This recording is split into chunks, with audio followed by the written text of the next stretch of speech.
ఎప్పుడైనా చంద్రబాబు 40 సంవత్సరాలు ఎప్పుడైనా మాట చెప్పాడా? ఇంట్లో మేలు జరిగింటే మాత్రమే ఓటేమని ఎప్పుడైనా చెప్పాడా? ఎప్పుడు చెప్పలా. దమ్మున్న మగవాడు కాబట్టి మీ ఇంట్లో మేలు జరిగితే నాకు ఓటేయండి అని జగన్ అనే చెప్తున్నాడు. అంటే ఇప్పుడు రాష్ట్రంలో పథకాల్లో అభివృద్ధి ఉంది కానీ రాష్ట్రంలో అభివృద్ధి లేదు అని అంటున్నారు. దాని మీద మీ అభిప్రాయం? ఎందుకంటే మనకున్న సోర్స్ని అభివృద్ధి చేస్తారు. ఎక్కడంటే ఐటీ కంపెనీస్ ఉన్నాయి ఆల్రెడీ, ఎప్పటి నుంచో డెవలప్ అయ్యి ఉంది. ఇటు వచ్చిన 5 yearsలో 2 years కోవిడ్కి పోయింది, 3 yearsలో డెవలప్ చేస్తారా? ఎన్ని పోర్టులు కట్టారు, కొత్తగా ఎన్ని హార్బర్లు వచ్చాయి, అవి చూపించట్లేదే. ఎన్ని కొత్త రోడ్లు వేశారు. అదే అంటే చాలా మంది రోడ్లు ఉన్నాయి అంటున్నారు, లేవని విమర్శిస్తున్నారు. ఏం లేని దగ్గర ఉన్న దగ్గర వెళ్ళి చూపించారు కదా. ట్రోల్ చేయడానికి లేని దగ్గర గుంతల దగ్గరికి వెళ్ళి పెట్టి ట్రోల్ చేయడానికి, మీమ్స్ పెట్టడానికే కదా అవన్నీ. అంటే జగన్ గారు వచ్చిన తర్వాత కూడా కొన్ని కంపెనీలు వెళ్ళిపోయినాయి అని అన్నారు. వాటి అందులో లూలు మాల్ కూడా వెళ్ళిపోయింది, హైదరాబాద్కి వచ్చి. ఏదో 1-2 వెళ్తుంటాయి, దాన్ని పెట్టుకుంటామా? అంటే ఇప్పుడు జనసేన టీడీపీ పొత్తుతో వస్తుంది కదా, పొత్తుతో వస్తుందంటేనే భయపడుతున్నట్టు కదా. ఇప్పుడు వాళ్ళు గెలుస్తారని వాళ్ళకి నమ్మకం ఉన్నప్పుడు జనసేన ఫ్రీగా పోటీ చేయొచ్చు కదా. మళ్ళీ వెళ్ళి ఢిల్లీలో వెళ్ళి కాళ్ళు మొక్కడం ఎందుకు చెప్పు? జనసేన సింగిల్గా పోటీ చేయొచ్చు, టీడీపీ సింగిల్గా పోటీ చేయొచ్చు, బీజేపీ సింగిల్గా పోటీ చేయొచ్చు కదా. ముగ్గురు కలిసి ఒకరి మీద పోరాడాల్సిన అవసరం ఏంది? వాళ్ళకి భయం ఏర్పడి వాళ్ళు గెలవలేదని తెలిస్తేనే కదా.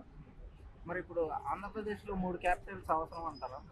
ఇప్పుడు మనకి ఇంతకుముందు ఒకటే క్యాపిటల్ హైదరాబాద్ డెవలప్ చేశారు. ఇప్పుడు మన పరిస్థితి ఏమైంది? ఏపీ పరిస్థితి ఫ్యూచర్లో ఇప్పుడు రాయలసీమ సపరేట్ అయింది, కోస్తాను సపరేట్ అయింది. అప్పుడు రాయలసీమ పీపుల్ ఏమవుతారు? అంటే రేపటి రోజు గురించి ఆలోచించి 3 క్యాపిటల్స్ పెట్టారంట. 3 క్యాపిటల్స్ లో ఎక్కడ అభివృద్ధి లేదని చాలా మంది విమర్శిస్తున్నారు. అంటే అదేనండి. ఇప్పుడు ఓన్లీ 5 years జగన్మోహన్ రెడ్డి గారు వచ్చి 5 yearsలో 2 years కోవిడ్కి పోయింది, 3 yearsలో కొంత విశాఖలో చేశారు. నెక్స్ట్ వస్తే చేస్తారు మళ్ళీ కంపల్సరీగా.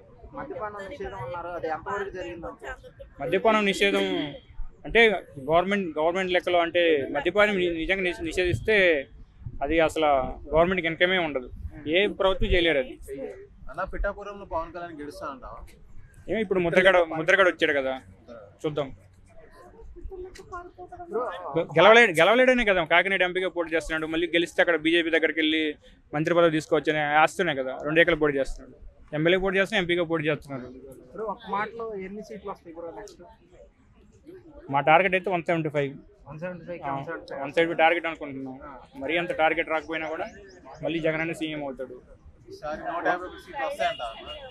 150 సీట్లు వచ్చినా రాకపోయినా జగన్ అనే సీఎం అవుతాడు.